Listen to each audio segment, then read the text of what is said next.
Hey, what's up? It's Dr. Darin here. So what brings you in today? Hopefully it's to enjoy some good comedy. Today's episode of Orthostatic Comedy is gonna have a little surprise. You need to watch to the very end because if you do, you have a chance to win a $10 Amazon gift card sent right to you. How are you eligible? 1, you need to subscribe. Boom. Step 2, you need to be able to find the 3 medical Easter eggs that are going to be throughout this skit. You'll see this symbol followed by a question. First person to answer those 3 questions correctly in the comments will win a $10 Amazon gift card. So, if you want to participate, do it. And if you're not interested, well, no free movie Amazons or doohickey gadgets on sale from Amazon for you. Your loss.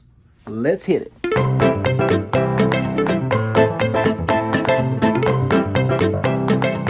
So the other day I was driving my truck, this beat up old truck that I've had for a few years. Man, it has some character, but it is a piece of junk, let's be honest. And it has been since day 1.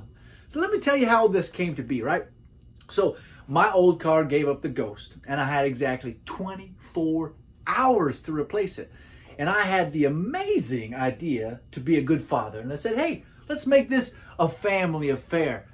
Guys, if you are going to buy a vehicle, I repeat, do not load up 4 children in a contained, restricted shoebox on wheels, drive 2 hours to any town that might have cars that you're interested in, because I promise, if that dealership knows that you have 4 ticking time bombs in with a mother who's just trying not to throw them out the window, your negotiation power is zilch.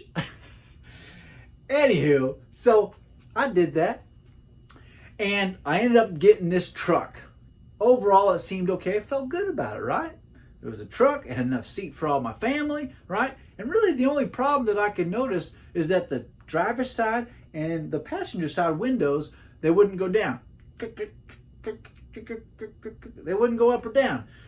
I brought it up with the dealership. He said, hey, when both of them happen, it's usually an electrical issue. That's a $25 fix. We can fix it for you, but it takes another day. I only had 24 hours, and I ain't coming back with the kids to get this vehicle, right? So I said, well, it's the winter. I've only been rolling down the window. Don't even need it. Worked fine all winter. Come spring, took it to the dealership, dropped it off, right? And he said, hey, when you figure out what's going on with it, give me a buzz. About an hour later, he calls me. And I swear he had a chuckle under his breath. Sir, I think I figured out what's wrong with your vehicle. And I said, oh, is it the electrical? He said, no, dagnabbit, it's the motors, isn't it? I knew it. That's going to be expensive. He said, well, yes and no. And I said, what do you mean yes and no? And he said, well, there are no motors. Sir, your windows are being propped up by 2 plywood planks. I said, what? So that's the kind of truck that I bought. Now, since then, there has been time after time of just rundowns. Okay? So it was no surprise that the other day I was driving this truck and I heard this ticka ticka ticka ticka ticka ticka ticka ticka ticka in the engine sound. I was like, oh my goodness, dagnabbit, I gotta take it to the mechanic again. And when I started to accelerate, ticka ticka ticka ticka ticka ticka ticka ticka ticka ticka ticka ticka ticka ticka ticka ticka, and I was like, man. So I don't know about you, but when I go to a dealership, I have absolutely no idea about anything mechanical. So what do I default to, right? I start making those sounds because I don't know the words to use to describe it. Is it, oh yeah, I was trying to pump on the brakes and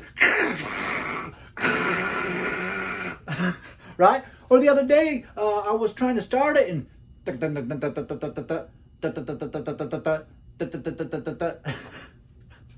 so I went to the mechanic and I said, well, this is what's going on. When I start driving it, I hear this tick, tick, tick, tick, tick, tick.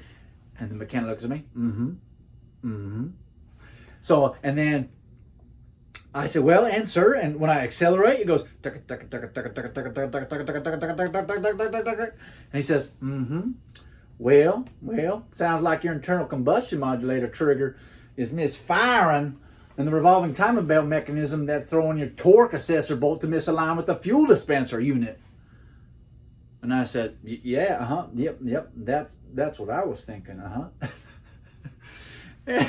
So in that moment, I thought, what if patients presented to me the same way that I presented to that mechanic that day?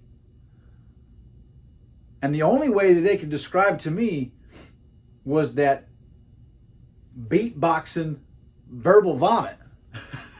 So I started thinking about all the patients I had and how they would present to my emergency room.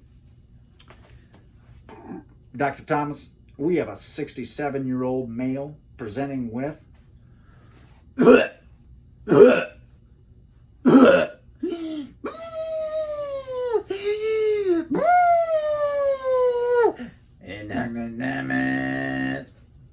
diagnosis. That is acute exacerbation of chronic obstructive pulmonary disease with increases the thoracic capacity, decreases the elasticity of the pulmonary tissues. aka stop smoking. Dr. Thomas, we have a 42-year-old female with chief complaint of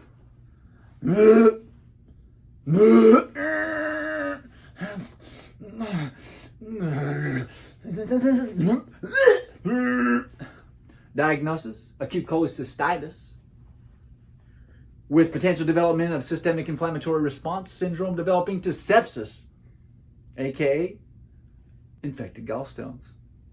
Dr. Thomas, we have a 24-year-old male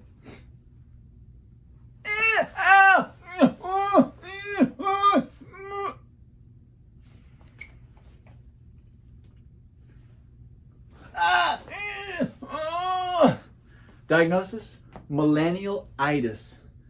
Boy, we are not your mother's pharmacy. I know you already checked your cupboards because you live in her basement. Get out of here, aka get a job.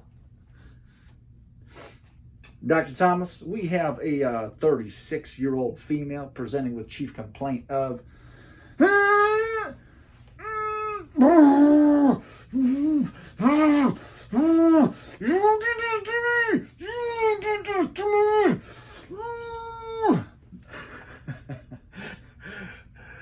diagnosis, second stage of active intrauterine pregnancy delivery. Dr. Thomas, we have a 43-year-old male presenting to the ER with chief complaint of bow chicka wow wow wah wah wah. That is a heightened involuntary impotence, aka erectile dysfunction. Dr. Thomas, we have a 37-year-old male presenting with chief complaint of